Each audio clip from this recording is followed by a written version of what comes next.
What's good, y'all? It's your boy DEEBOCK, and you are now tuned in to episode 9 of My Thoughts. Man, the episode that almost didn't happen. I've been going through technical issues. ChatGPT was with me every step of the way. So much thanks to the creators of ChatGPT, man. But without further ado, let's get into episode 9 of My Thoughts.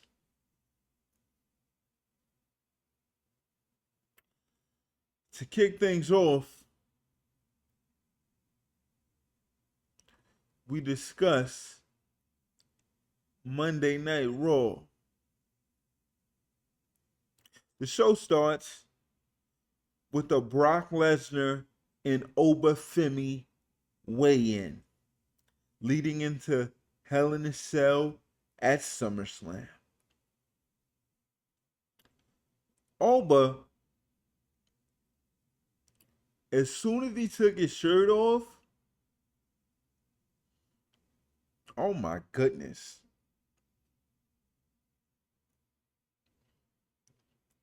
I'm not gay, right? And I don't be hating on other men's physiques, but I would be remiss if I didn't admit that Femi's physique looked incredible. This motherfucker literally looks like, since Night of Champions, he hasn't left the gym. He was like, oh, they got me fighting Brock at Mania? For this trilogy? Oh, nah, let me get right. Femi looks like he's in tip-top shape. Femi looks like he's in peak condition.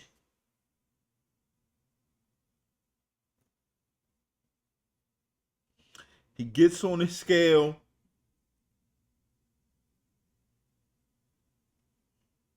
I believe it's Adam Pearce who announces that Femi weighs in at 302 pounds. He actually lost 8 pounds since the Night of Champions pay-per-view.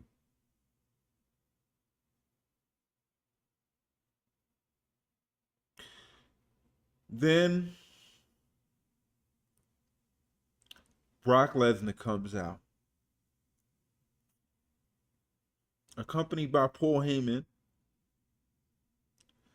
Brock locks Oba inside of the cell while holding the key in his mouth.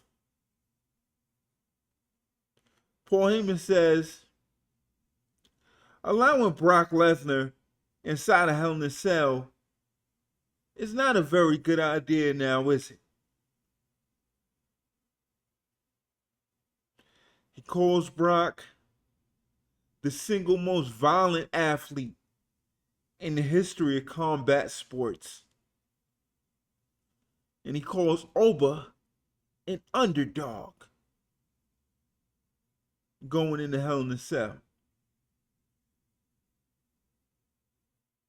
Commentary doesn't hesitate to add that Lesnar is 2-0 in Hell in a Cell matches going into SummerSlam.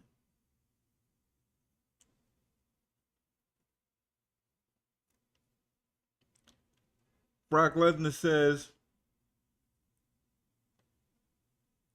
I'll see you at SummerSlam, bitch.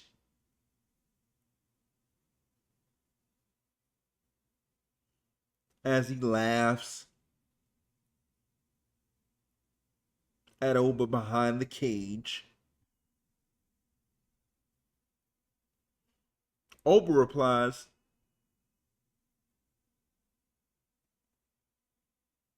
"Run away, like you always do. You think you're free to go. SummerSlam is coming. Hell in a Cell is coming. Oba Femi is coming. I'm not locked in here with you. You're locked in here with me."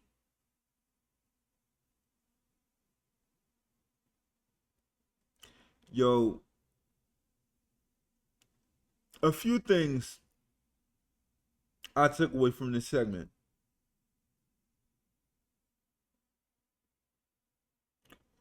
First, they're really making Brock Lesnar look fearful of Oba Femi. He's doing everything in his power to not get in the ring and stand across from Oba Femi. Let's call it what it is. They're making Brock Lesnar look like a coward. They're making the Beast look like a bitch. And I don't know if I'm a fan of it.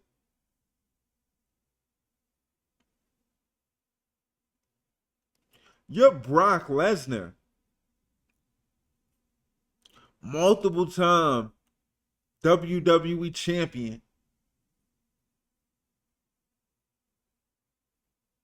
One of the youngest WWE champions in history.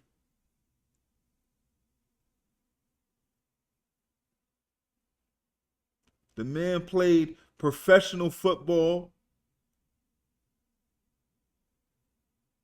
He competed in the UFC.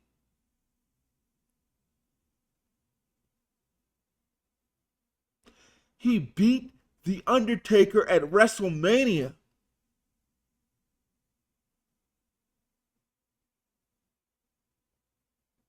And now you're telling me he's afraid to get in the ring with Oba Femi? Like, yo, can you believe this?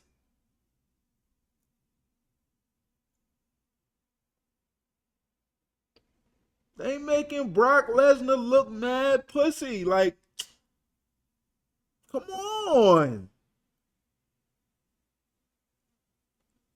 I want to see two beasts, the ruler and the beast, square off, face to face. I want to see security having to hold them back.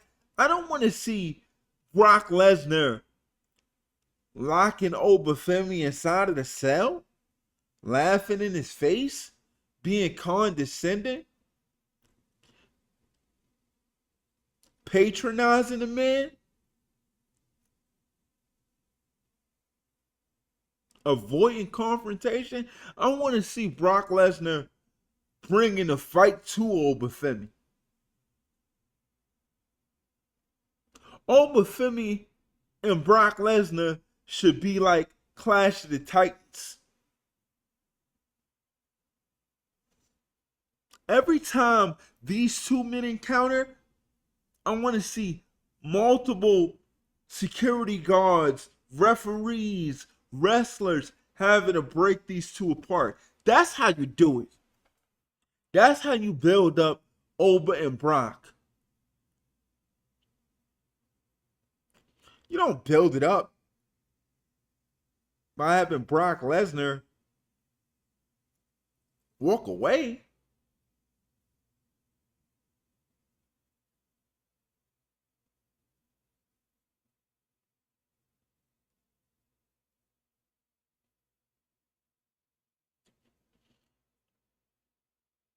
We already know The direction of the match,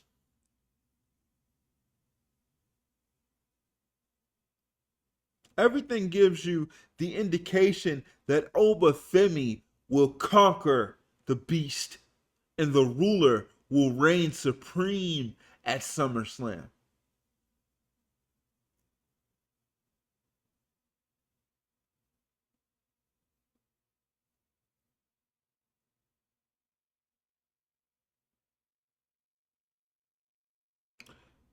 But could you make it a little more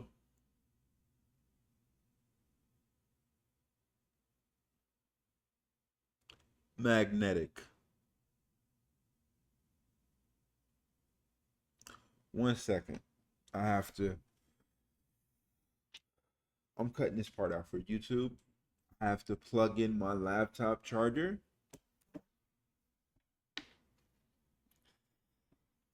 This is getting cut out. Okay. Got to put in my charger. All right.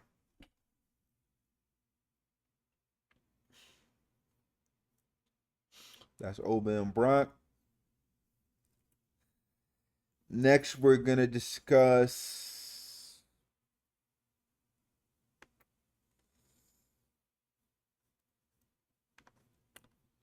next up.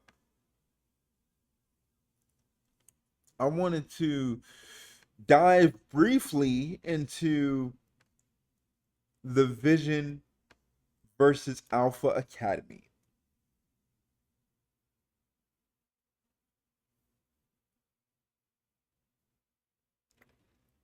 The opening match to Raw.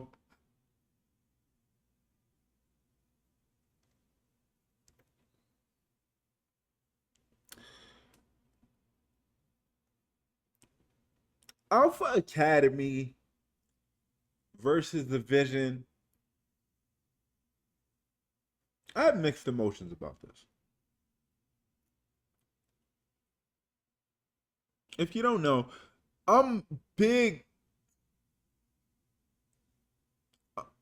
If you don't know, I'm a big fan of Austin Theory and Logan Paul.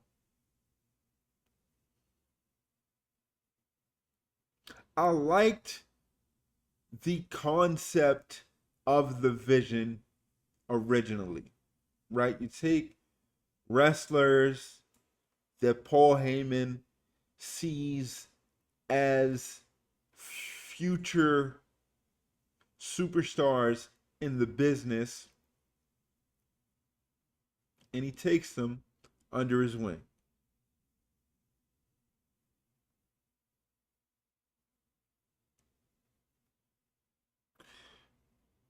Alpha Academy versus Division. The tag team match was cool. Logan Paul distracts Tozawa long enough for Austin Theory to counter.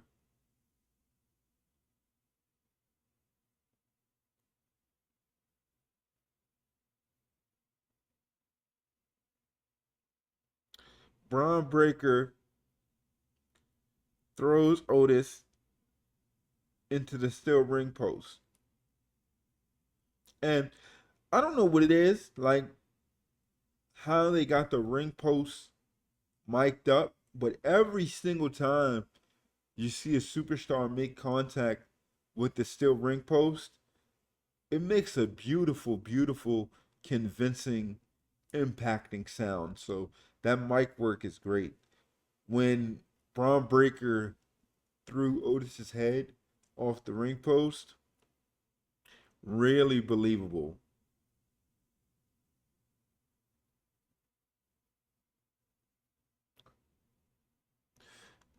Braun Breaker hits.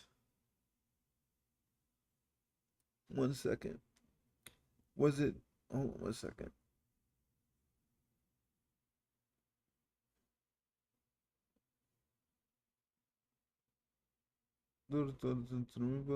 Okay. Braun Breaker delivers double vision to Tozawa. to pick up the 1, 2, 3.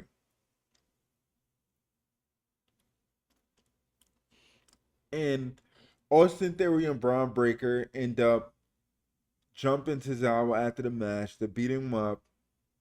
Otis comes to Tozawa's rescue. Otis goes to the top rope. Austin Theory's lying down on the mat. Maxine, Austin Theory's newfound love interest on screen, distracts Otis, allowing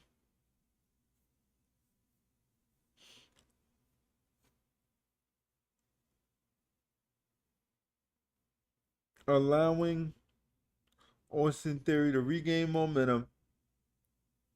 Braun Breaker delivers a double vision spear to Otis. Austin Theory hits Otis with a chair shot while his head is in between the ring post. That's another thing. Anything they do that involves that ring post is just beautiful. I love when they involve the ring post, because all the ring post bumps, they look real convincing. So you got Austin Theory hitting Otis' head with a steel chair in between the ring posts. Few takeaways from Division and Alpha Academy, I wanted to say.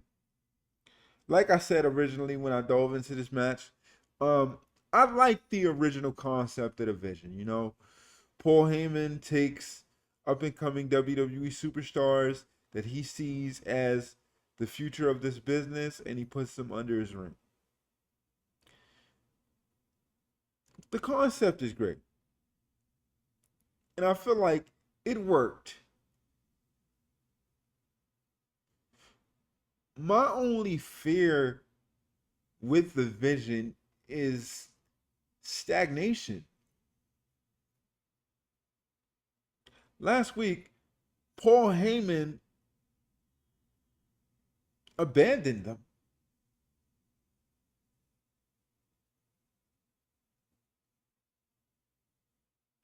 Since Maxine Dupree aligned with the Vision, Paul Heyman said, "You guys are doing such a great job on your own. Why do you need me?" We don't know how Paul really feels about Maxine joining the Vision. We don't know if he approves or condones it. He did tell a great job, but is he really okay with Austin Theory and Logan Paul just taking it upon themselves to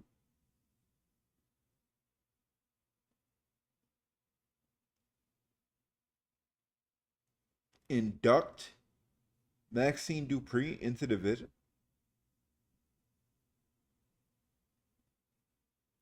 You got Austin Theory, great physique,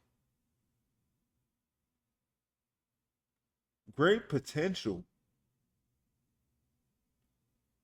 A lot of people don't like Austin Theory. I like Austin Theory. He sold his ass off in this match for Otis. He took them bumps like a champion.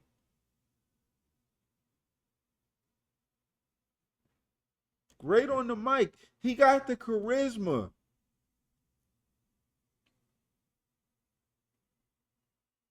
It looks like he got a chip on his shoulder and something to prove. Logan Paul, I feel the same way about him. Great on the mic. Athletic. Ripped. The dedication is there. You can say what you want about the Vision, but the dedication is there.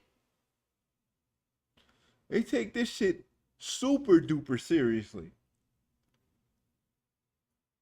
And then you got Braun Breaker. He came out of NXT. People was talking about Braun Breaker could be a future world heavyweight champion.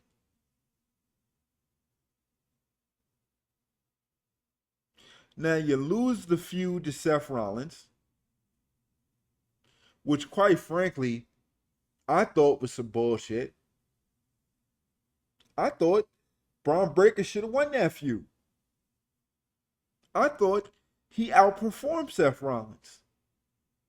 I think that Braun Breaker should be the number one contender for the World Heavyweight Championship and not Seth Rollins. But hey, I'm not a part of WWE Creative. They're not listening to me, but that's just my opinion. You can't tell me that Seth Rollins outperformed Braun Breaker during their feud, man. Braun Breaker wrestled his ass off, man. His ass off. Tired of seeing Seth Rollins get so many opportunities. Now you got Braun Breaker in a tag team feud against Alpha Academy.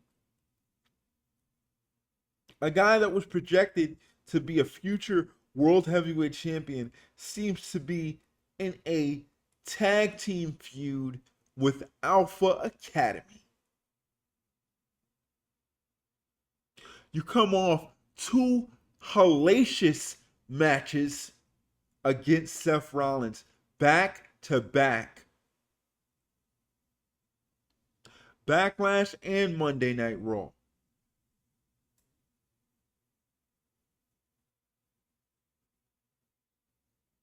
You lose your King of the Ring opportunity. Now they got you in a tag team feud with Otis and Tozawa?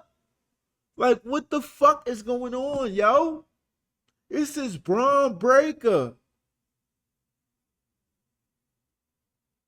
The unpredictable badass. That's Rick Steiner's son.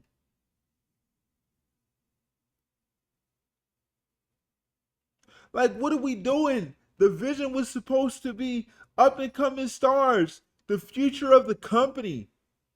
Now they just look like mid-carders, wrestling with mid-carders. The tag team division in the WWE is weak and pathetic. You got the World Tag Team Champions wrestling with Otis and Tozawa. Like, who the fuck thinks Otis and Tozawa is going to beat Braun Breaker and Austin Theory?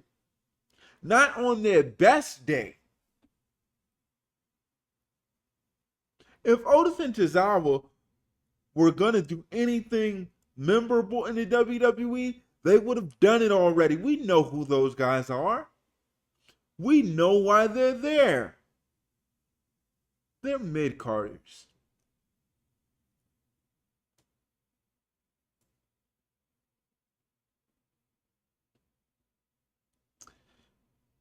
And I just think it's unfortunate, man. You had this great concept in the vision.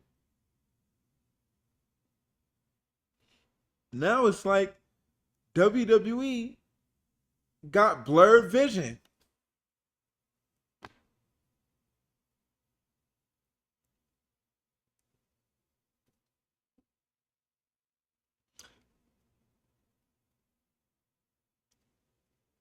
I just don't want Austin Theory and Braun Breaker to be stuck in the mid card. It's too much talent to be in the mid card, bro.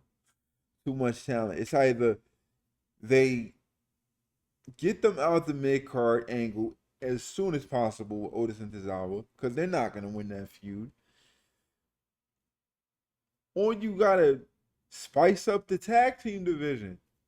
If you're going to put the tag team titles on Braun Breaker and Austin Theory, then you got to spice up the tag team division. They beat the Street Profits and just basically took them niggas off TV. Like, okay, they don't get no rematch for the championship, none of that. WWE don't give a fuck about tag team wrestling no more, yo. They really don't. They really don't. Fucking R-Truth and Damon Priest don't even defend they fucking titles. You almost forgot them niggas was champions. And you got on Raw fucking Division versus Otis and Cesaro. And after they done with them, who the fuck is they gonna fight? Who? What other credible tag team could Division fight that you would be realistically engaged and on the edge of your seat?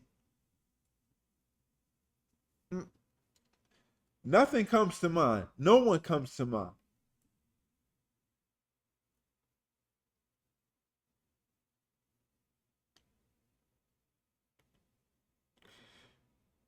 I hope they get this shit right, man. I hope they get this shit right. They better not screw this up. They better not screw this Vision shit up. Because they are one of my favorite stables in the WWE, man. I just don't want them to screw it up. That's why I wanted to talk about it. Because I just don't see this Alpha Academy feud going nowhere, bro.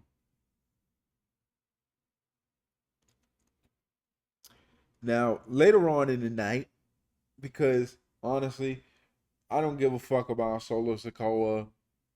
If you did want to know my thoughts, I'm going to tell you briefly. I don't give a fuck about Solo Sikoa, Royce Keys, LA Knight, the Usos. I don't care. I don't give a fuck about Rusev and Javon Evans. I don't care. I just don't care. You know what I'm saying? So I'm going to just skip to the next thing that I care about happened, which was Raquel Rodriguez versus Sol Ruka for the Women's Intercontinental Championship. Now, you recall a few weeks ago on Raw, Raquel Rodriguez had a Women's Intercontinental Championship match and lost thanks to the interference of Io Sky. Now, this week on Raw, the announcers say Raquel Rodriguez, she's been waiting to capture singles gold since the moment she stepped foot on the main roster. It's frustrating watching her Judgment Day counterparts carry gold while she still has it. Raquel Rodriguez, as you know, is one of my favorite performers. But let's get into the match. Raquel Rodriguez at some point gets busted open, and she also delivered a nasty inverted vertical suplex to Sol Ruka. That shit was that inverted vertical suplex that Raquel Rodriguez delivered to Sol Ruka. Whoo, that shit was devastating. Devastating. Man, La Ruga, she be breaking bitches in two. She be breaking bitches in two in that ring, boy. Raquel continues to take the fight to Sol Ruka, turning up the intensity, using her physicality.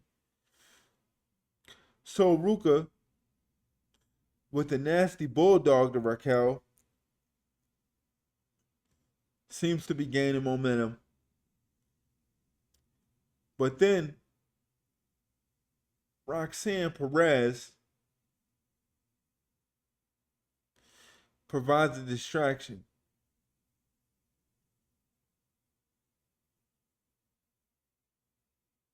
Liv Morgan grabs Sol Ruka's leg. Raquel uses this as an opportunity to take advantage and deliver a big boot. Raquel Rodriguez pin attempt Sol Ruka kicks out. Io Sky comes down to the ring to come to the rescue of Sol Ruka and delivers a devastating bullet train attack to Liv Morgan on the ring apron into the ring post. I'm telling you, yo, these ring post spots, that's some of my favorite parts of Raw whenever they involve that ring post. Because the sound it makes is just, it is really, really intense.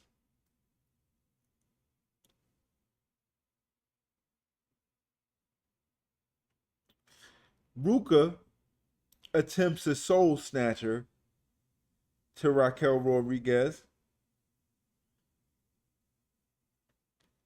but Roxanne Perez grabs her arm as soon as she gets on the top rope.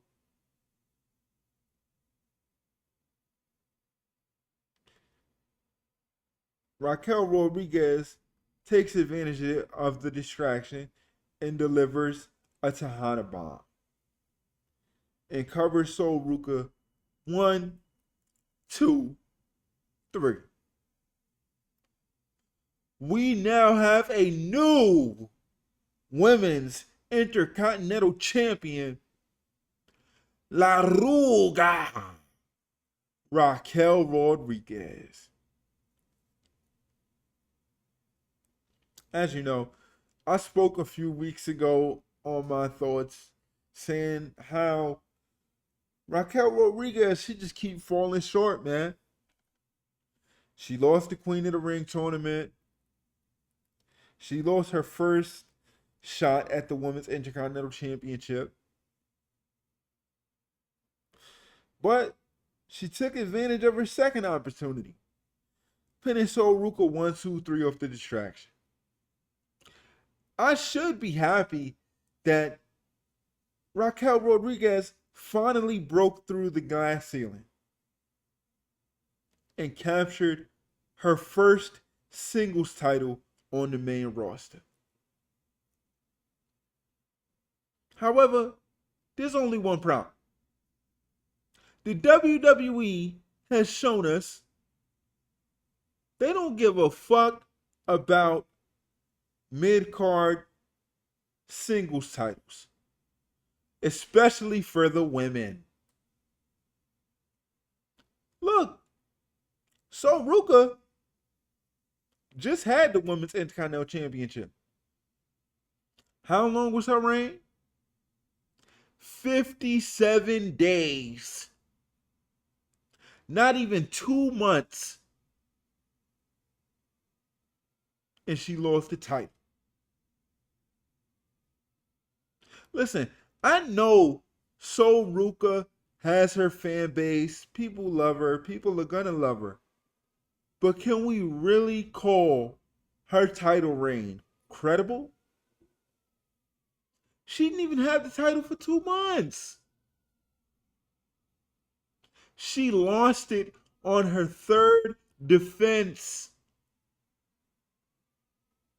What happened to competitors holding the championship for 2, 3, 4, 5, 6 months? Gunther had the Intercontinental Championship for over a year. Now, I'm not saying she got to have a Gunther-like reign, but can you at least give her the belt for 4 months for it to develop some credibility? She only had 3 title defenses, 2 of which were against the same opponent.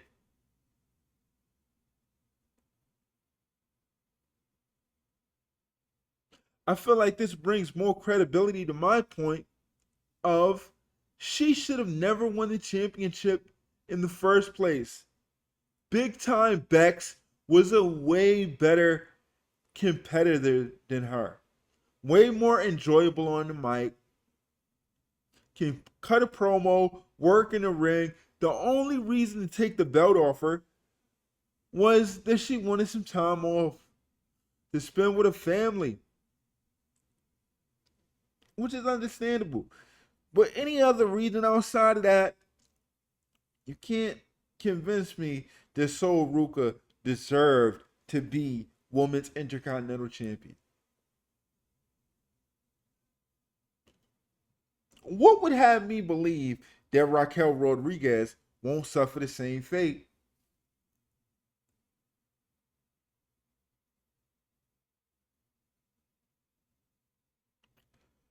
One thing I don't like is that because Raquel Rodriguez is heel, she has to win the championship with Judgment Day interference. What happened to the days of heels beating baby faces clean? I get it. You're a heel. You're bad. You're supposed to do underhanded, devious tactics in order to gain an advantage. But you could win clean some of the time. Why the Judgment Day always gotta cheat? Like, I get it. Y'all bad guys, but y'all always gotta cheat?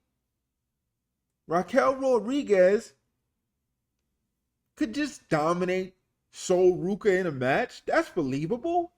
That's believable. Like, I could believe that shit. I could believe legit Raquel Rodriguez could go in there and just demolish Sol Ruka fair and square.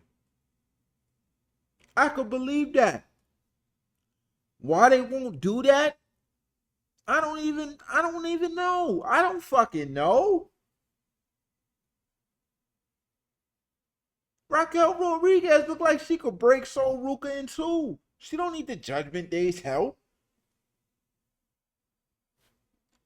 But still, they want to paint the narrative like, yeah, Raquel Rodriguez, she needed the Judgment Day's assistance in order to win the match. She couldn't get it without that. Oh, fuck that. She could have went in there and broke that bitch in half easy.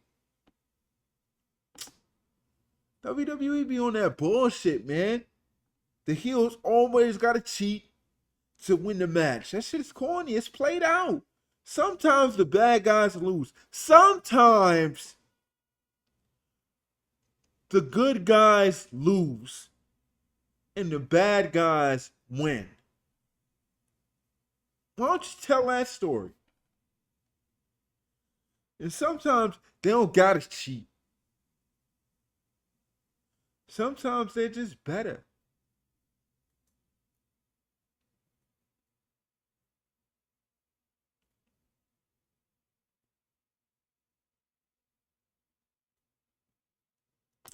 Man, why they don't do that? Why they don't shit, man. It's annoying. It's annoying. Raquel Rodriguez, man, your new women's intercontinental champion. You should be happy for her. But they gave Sol Ruka a 57-day reign. What makes you think they won't do the same for Raquel Rodriguez? You know, they got Lyra Valkyria waiting in the wings to potentially be the number one contender for the championship. I hope La Ruga beats the shit out of Lyra Valkyria. I hope. I hope. I hope. I hope they do it that way, and I hope they don't even make the shit look close. Raquel Rodriguez should have Lyra Valkyria on the bottom of her shoe.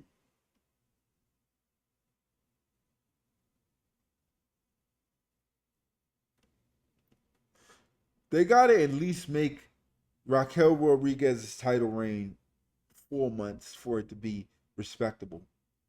They got to. They gotta bring back some credibility to these mid-card titles, especially the women's titles. You can't have championship reigns 57 days, 30 days, 15 days. No. These need to be long reigns in order to propel the characters. Give them some credibility, some believability.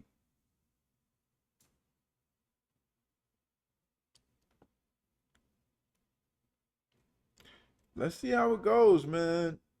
Congratulations to Sol Ruka, finally capturing singles gold in the WWE. She deserves it. I hope they do it the right way, man.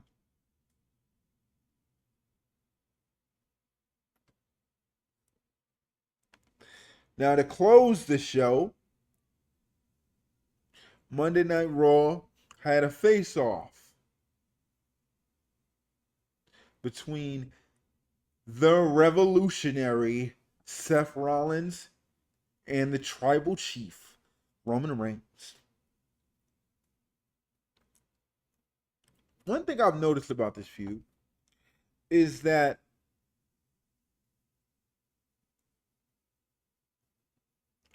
around the time of Saturday night's main event, the dynamic has shifted.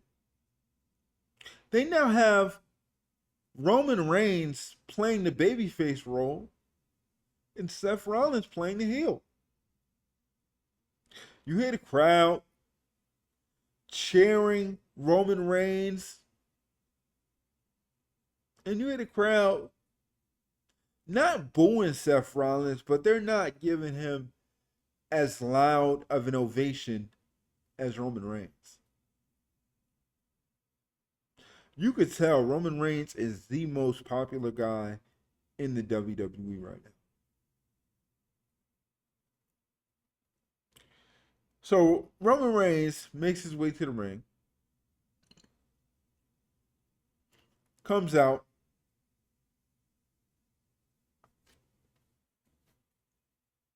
dun, dun, dun, dun, dun, dun, dun, dun, dun,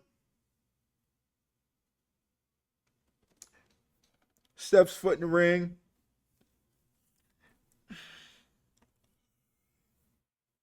And he says,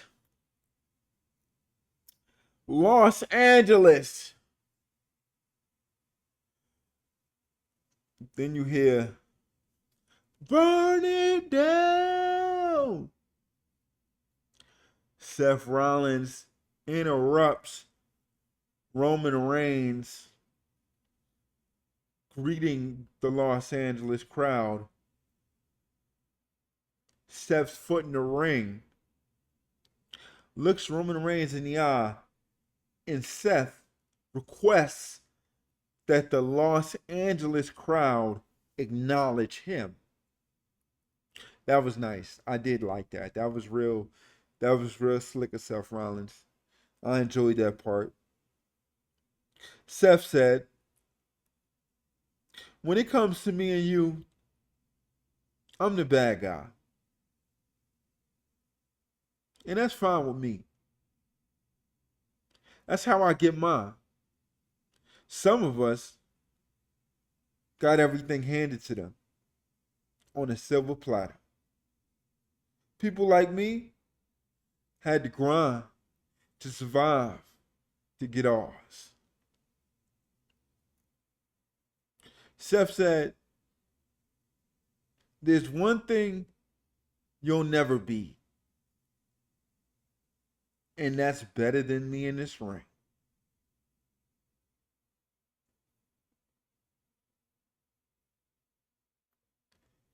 When it comes to what goes on in this ring, I own your ass.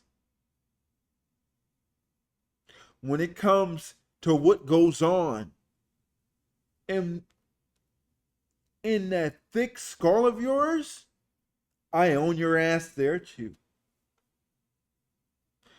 Can't call me a liar. Seth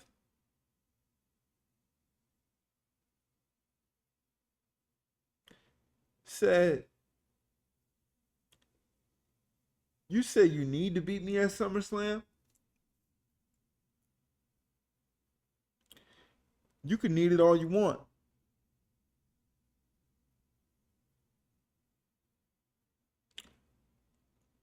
You still don't stand a chance.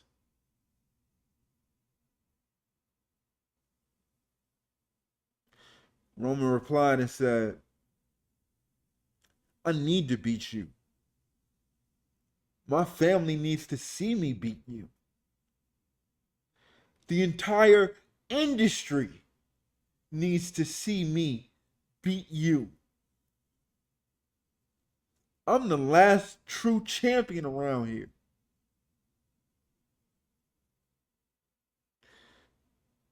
Seth looked at him and said,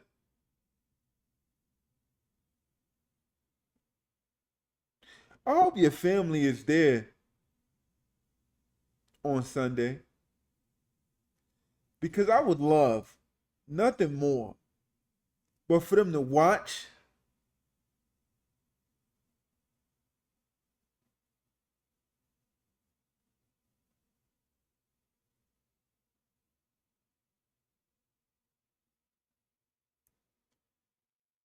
and for me to watch them cry.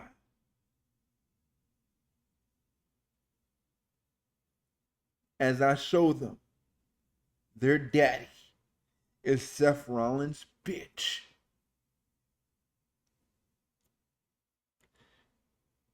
That was about all that Roman could take.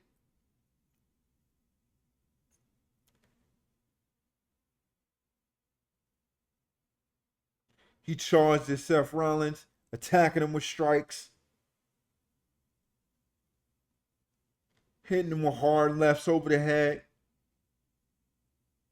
delivered a spear,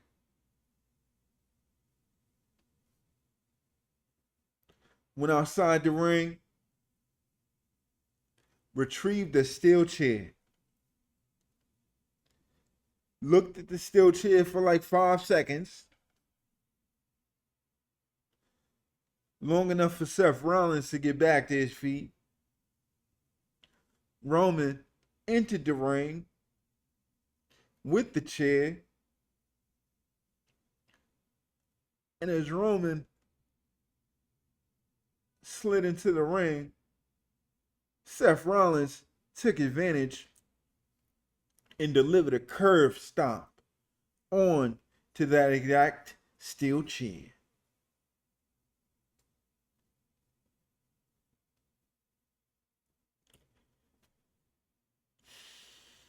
One thing I will say about this feud is that Roman Reigns, I got a lot to say about this feud. Where do I begin? Firstly, like I said when I first dove into this segment, you can see the dynamic shift. In this case, Roman Reigns is the face and Seth Rollins is the heel.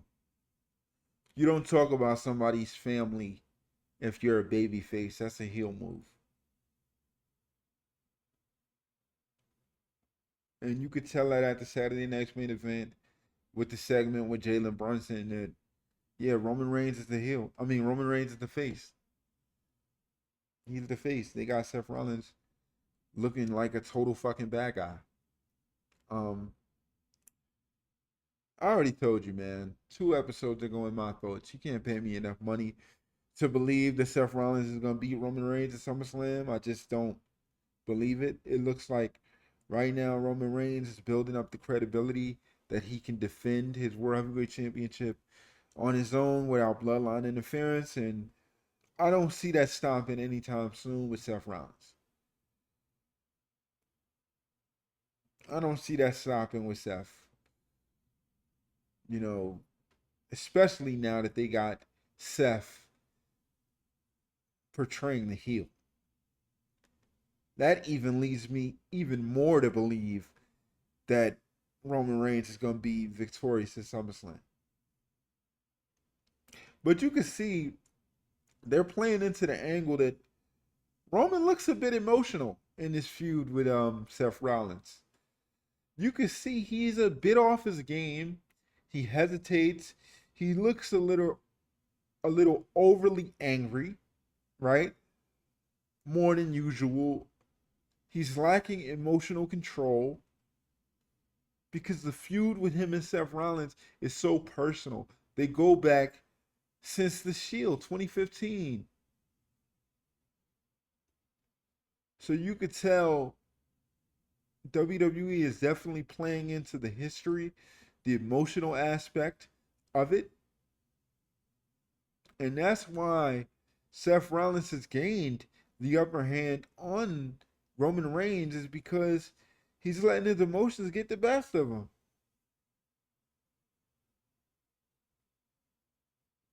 Be that as it may,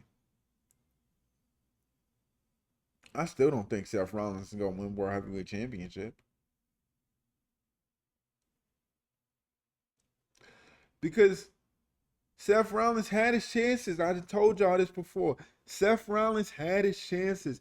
Every single time they put the strap on Seth Rollins, what happens? He gets hurt. I don't believe that Seth Rollins will be victorious at SummerSlam. There's not a doubt in my mind. I got Roman Reigns wholeheartedly walking out of SummerSlam in Minnesota with the World Heavyweight Championship still on his shoulder.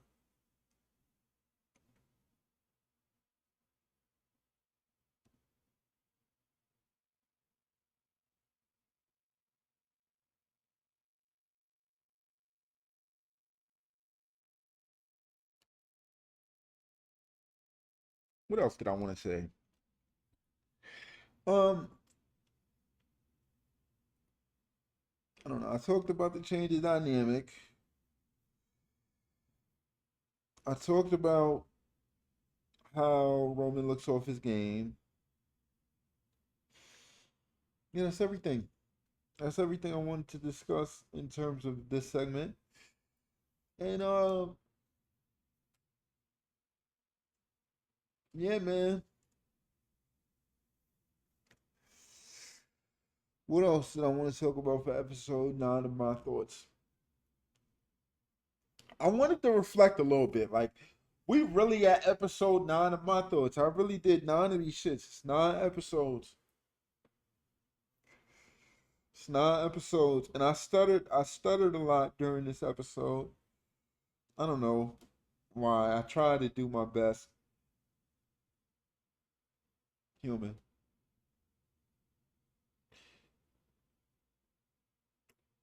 But I'm gonna be real with y'all. I'm losing the drive to do this podcast. At least in this format, right? And it's not because of me, really. It's just that WWE, they're just dumb. Like, they do dumb shit. You know what I'm saying? Like, they do really fucking dumb shit. I wasn't watching wrestling for 10 years after CM Punk first originally left. I started watching wrestling again because I bought WWE 2K26 because they sold me on the nostalgia angle. Oh, we got the Legends pack with the NWO and the Monday Night Wars, and they always do this nostalgia marketing towards Attitude Era fans, and they sold me on it. I'm like, oh no, that's so bad fun. I grew up on this shit. Da da da da. You know, and when I bought the game, one thought came to mind, like, yo, like, it's mad wrestlers on this shit that I don't even know now. Like, I need to get to know these niggas to, know how to play with them in the game. So I started watching WWE again. I started watching it, and in the beginning, I start watching it around WrestleMania time, WrestleMania season. So like, I start watching in March. So like, that's gonna be the best Raws, right? That's gonna be the best Raws. They're gonna turn up for that to really try to sell the program of WrestleMania. But since Mania, like, I mean, Backlash was cool.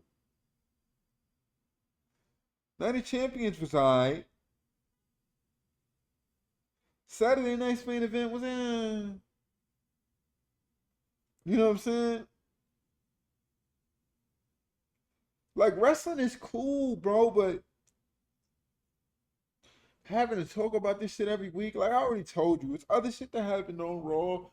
I don't give a fuck about Solo Sikoa and Royce Keys and LA Knight and the Usos. I don't care about that shit. I don't care about Javon Evans and Rusev until they put the belt on them niggas and take them niggas serious. You have yet to show me that they're not mid carders, so I'm not covering that shit because I don't care. I don't even watch SmackDown. That should say it all right there. Like I don't even watch SmackDown. This niggas I like on SmackDown. I like Gunther. I like CM Punk. I like Cody Rhodes, but I don't watch SmackDown. I already made a reel about how they fucking just spoon fed this nigga Baron Corbin to get United States Championship match. He ain't even break a sweat since he been back in the fucking company. But meanwhile, they gonna pass over Carmelo Hayes. Like it's shit like that that's just frustrating. They're gonna have fucking JC Jane lose to Tiffany Stratton. I made a reel about that as well. That's some bullshit. She already got a fucking belt. Come on, man. They're gonna take the bitch that got all the momentum and have her lose to somebody that's already a champion. It doesn't make sense. Like I don't want to watch shit like that. Don't get me wrong. It's still aspects of it that's entertaining. Like I'm excited to see Cody Rhodes versus CM Punk. I'm excited for that. I want to see that. That's the match I'm most looking forward to watching.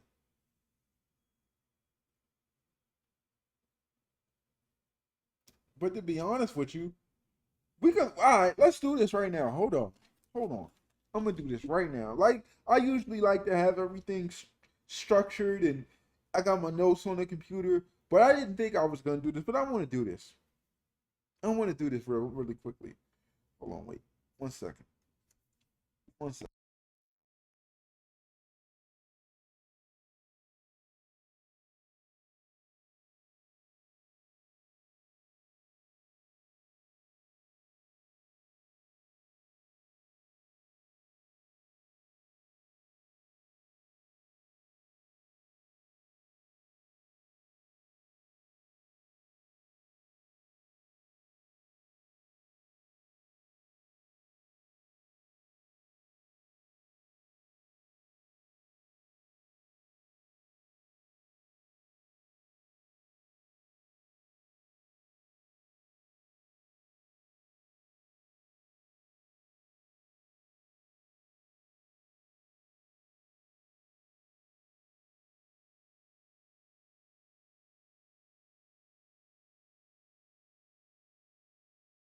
Okay, let's review.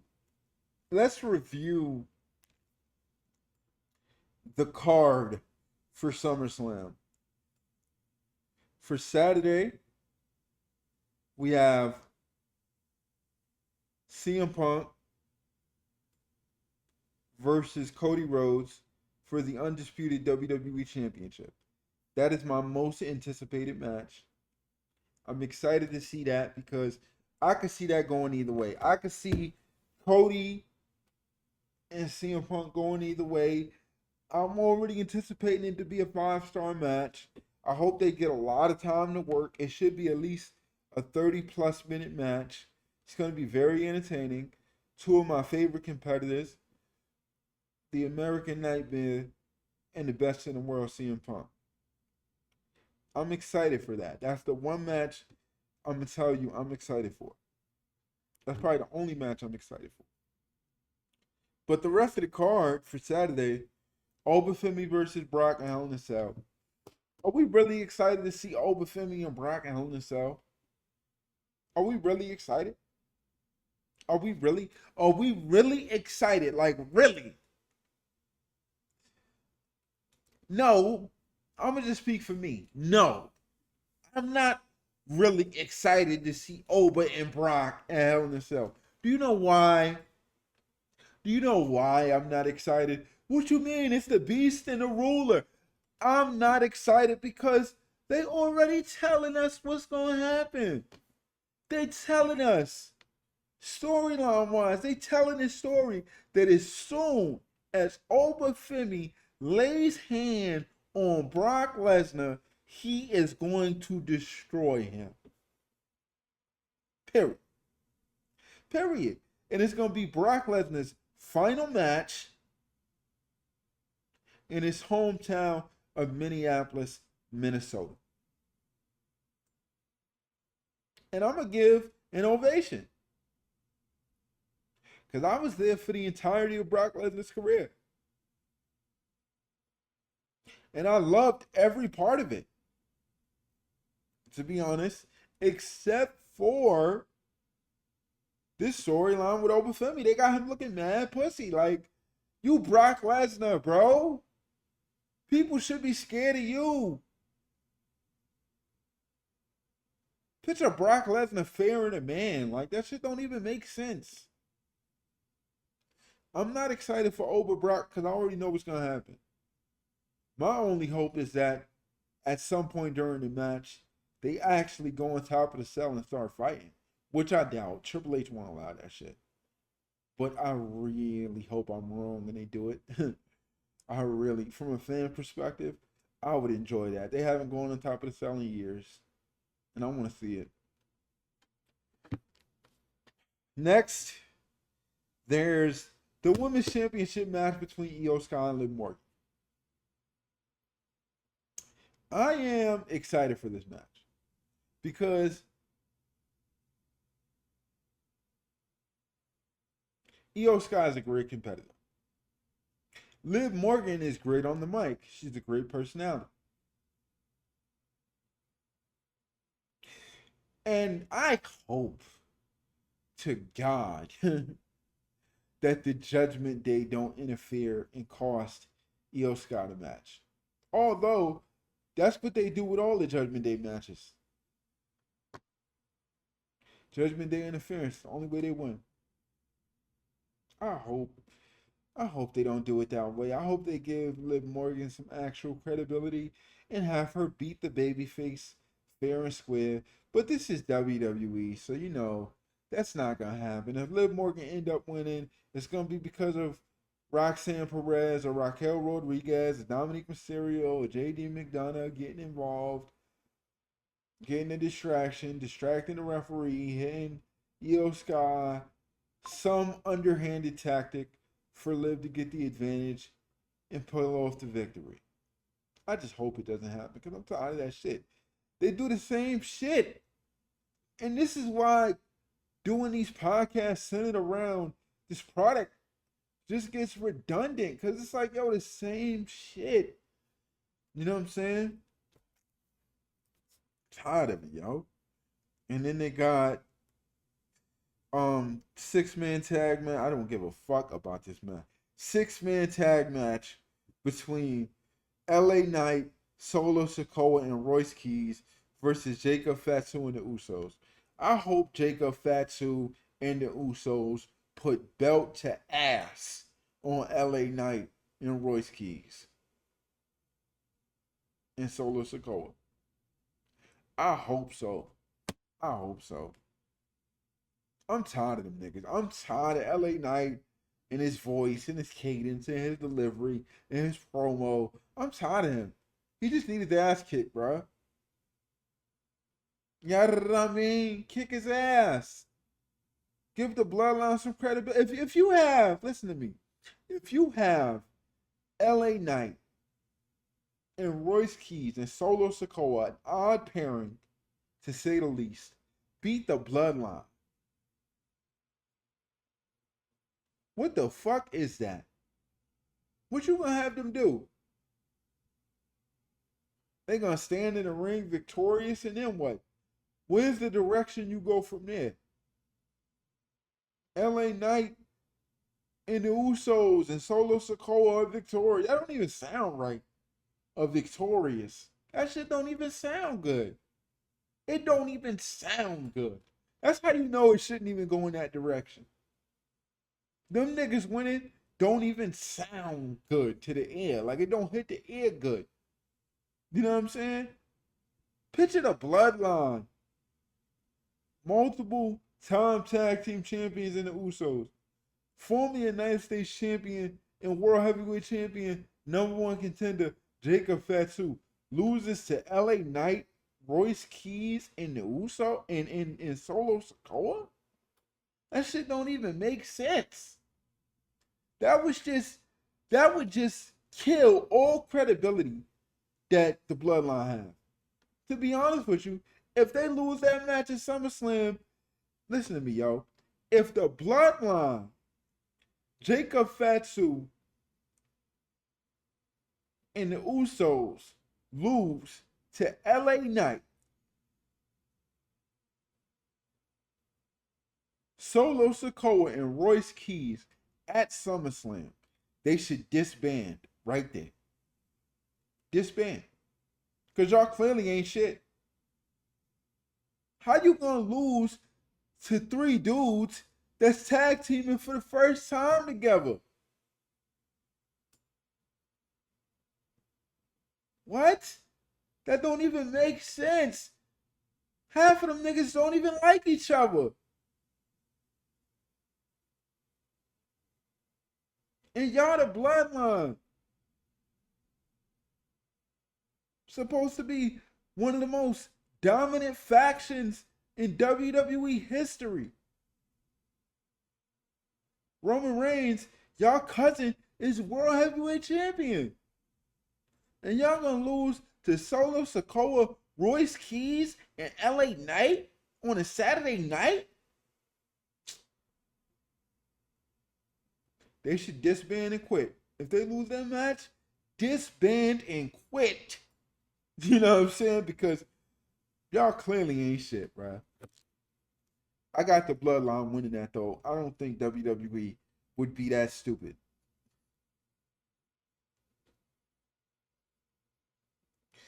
And then you got, I don't give a fuck about this either. You got a 6-woman tag team match. The Bella Twins and Paige versus Fatal Influence.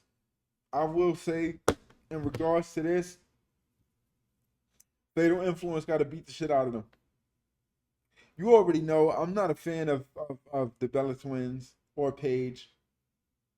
Just because, the fuck? It's not 2010. Y'all bitches had y'all time. You crush all the credibility and the built-up momentum that Fatal Influence has if the Bella Twins and Paige end up winning. They just won the Women's Tag Team Championships. What example did that set?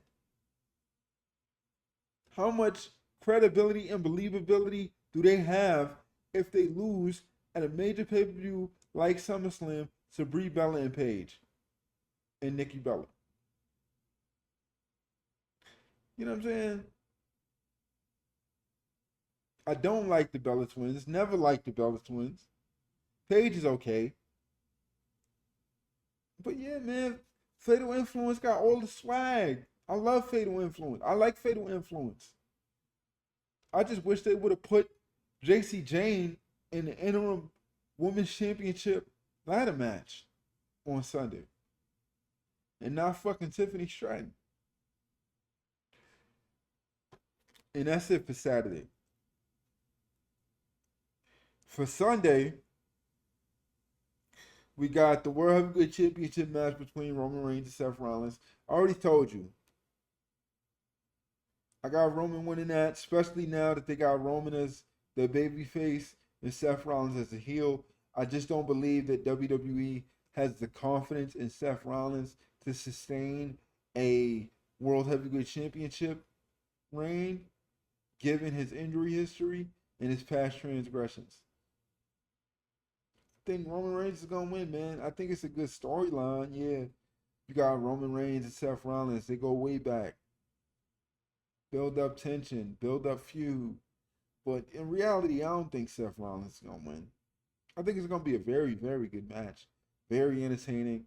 They're gonna tell a great story in the ring, but in the end, I got the tribal chief standing victorious. And for what else is there on Sunday? We have the interim women's championship ladder match. So far, the participants are Tiffany Stratton, Jade Cargill, Charlotte Flair, and Chelsea Green, with a mystery participant yet to be named this Friday on SmackDown. For this interim WWE Women's Ladder match, I don't give a fuck. That ass, like honestly, because who I wanted to be in it, JC Jane, is not gonna be in it.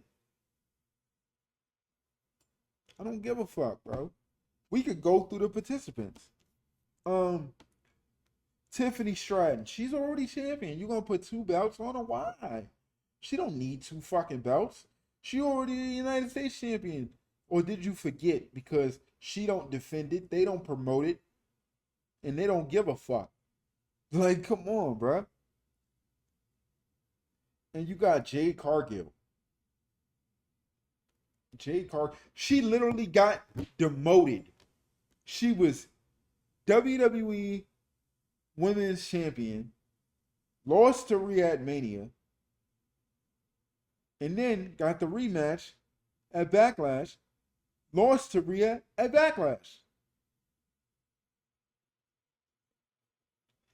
Now they got her fighting an interim WWE Women's Championship match. Now, to be real with you, now that I talk about it, it makes all the sense in the world for Jade Cargill to win.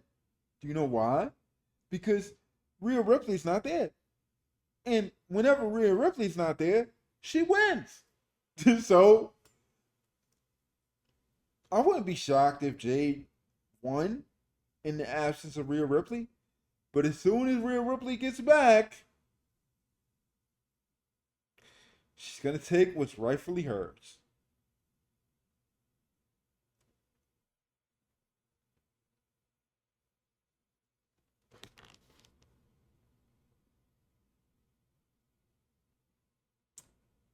Charlotte Flair.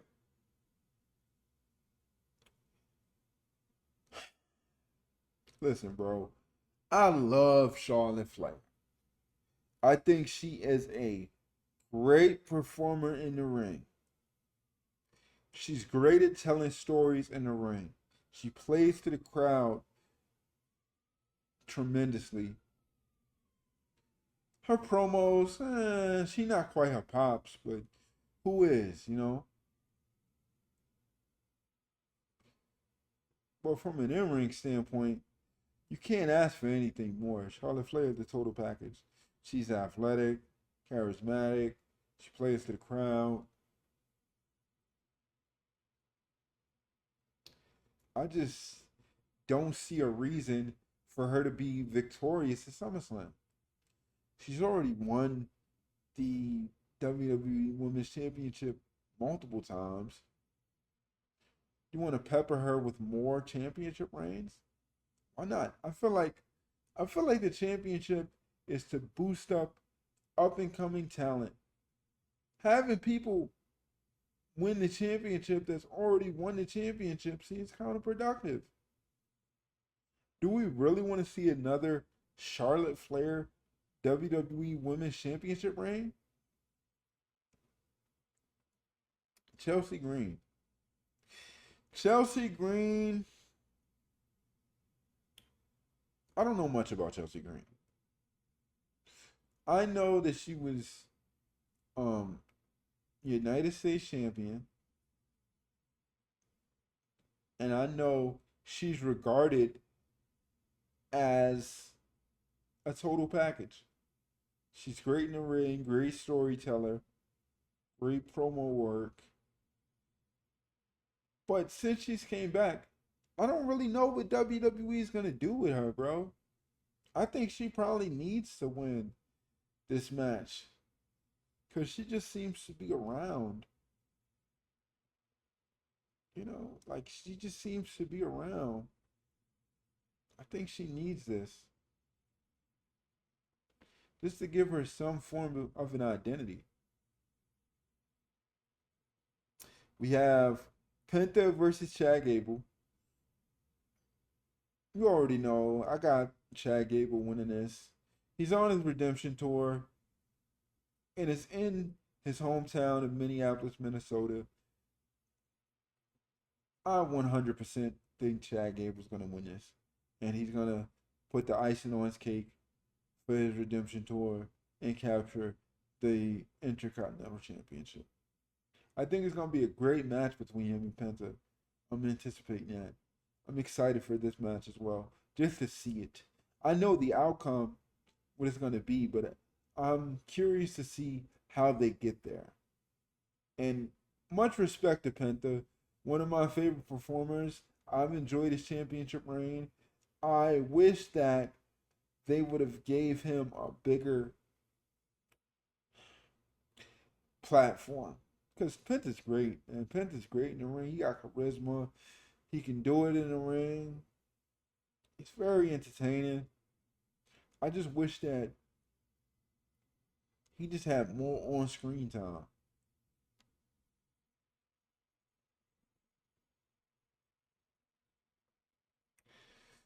And we got the United States Championship match. Trick Williams versus Baron Corbin. Trick Williams gonna win this match automatically. I don't see Baron Corbin coming back from the WWE off a year and 8 months, capturing the men's United States Championship just like that. And if they do, it'll be a slap in the face to Trick Williams and all the momentum he has. I don't see that. But I tell you, if Trick loses that Sunday on SummerSlam, I would be pissed because I'm a fan of Trick Williams. I'm a fan of Lil Yachty. Let's talk about it. Definitely going for Trick Willie.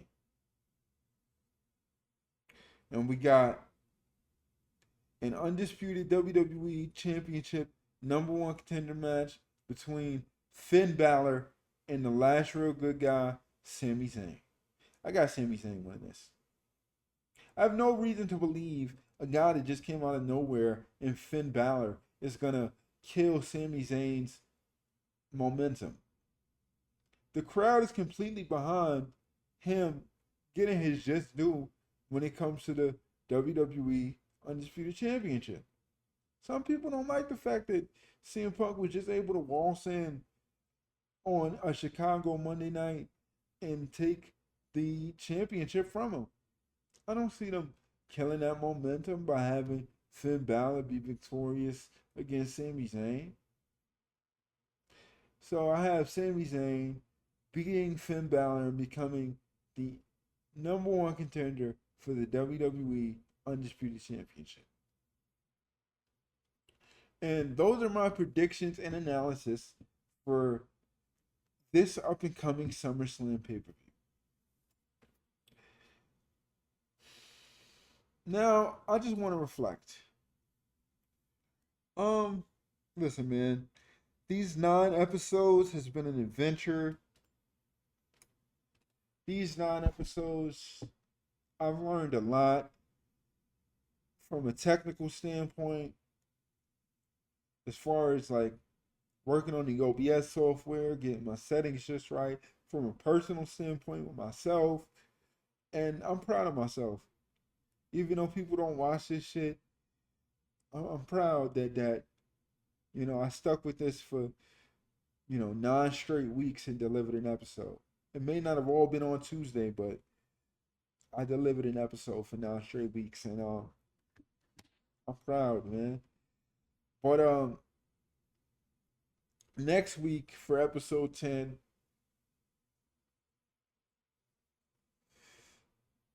it might be the last week that I do my thoughts. It was an experiment.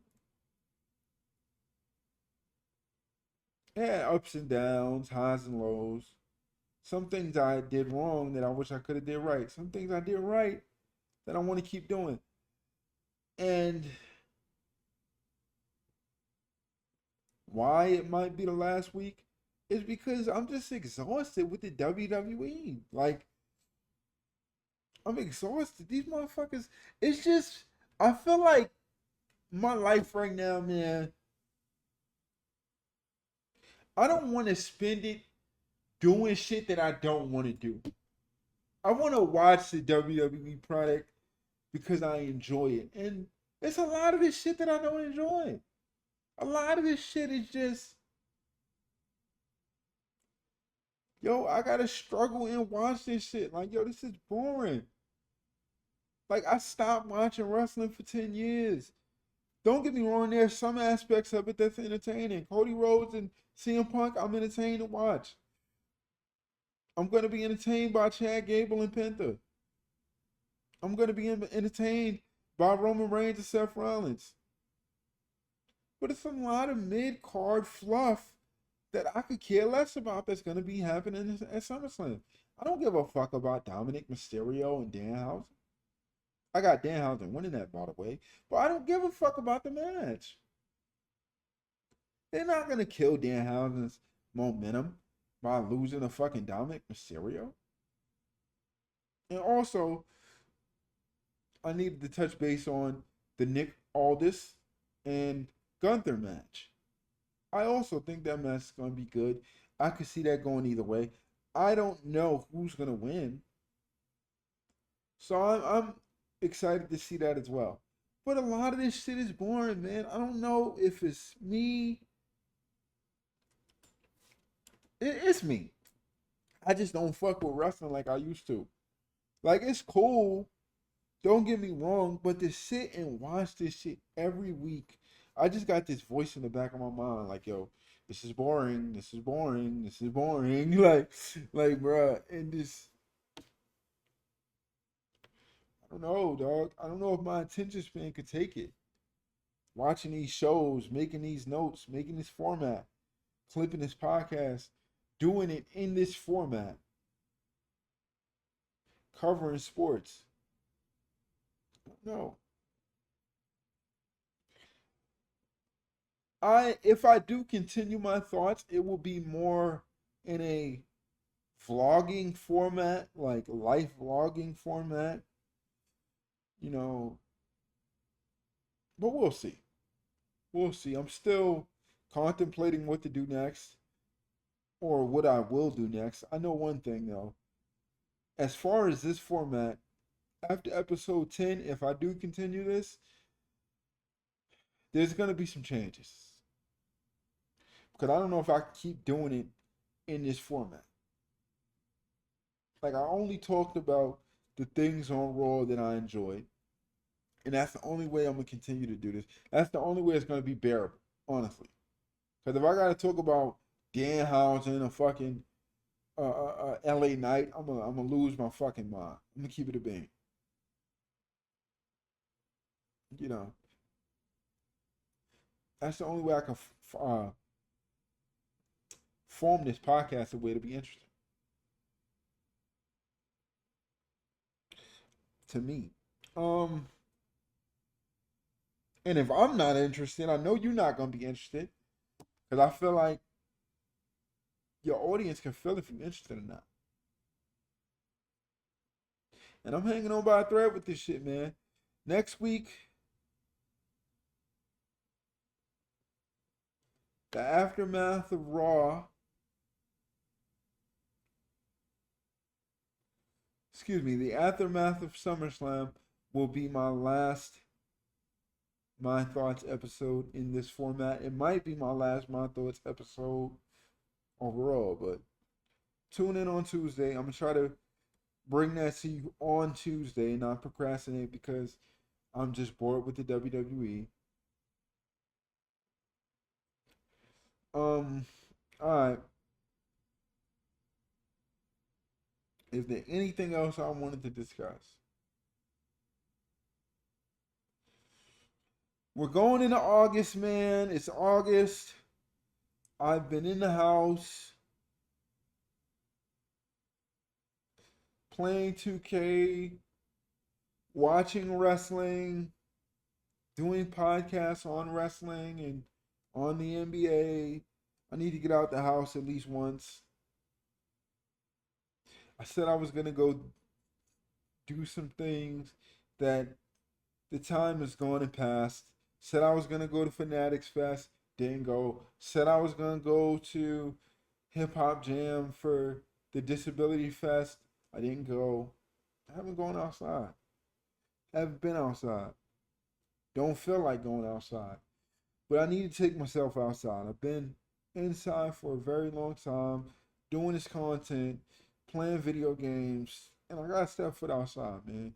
Still got 30 days left in the summer. This the last month. I'm gonna be 32. Next month is my birthday month. I can't believe I'm gonna be 33 in less than 2 months. It's ridiculous. And and that's another reason, man. I don't know if I want to spend my time watching wrestling. Like, why the fuck? You know what I'm saying? That's another thing. Like, why I don't want to do the podcast in this format. Like, yo, you should only spend time doing shit you enjoy. That's how I opt to live my one life on this earth. And I don't fully enjoy this shit. Keep it a bean. All right, well, that's it, everyone, for episode 9 of My Thoughts. I'm your host, DEEBOCK. Follow me on social media. Peace and love. I'm out.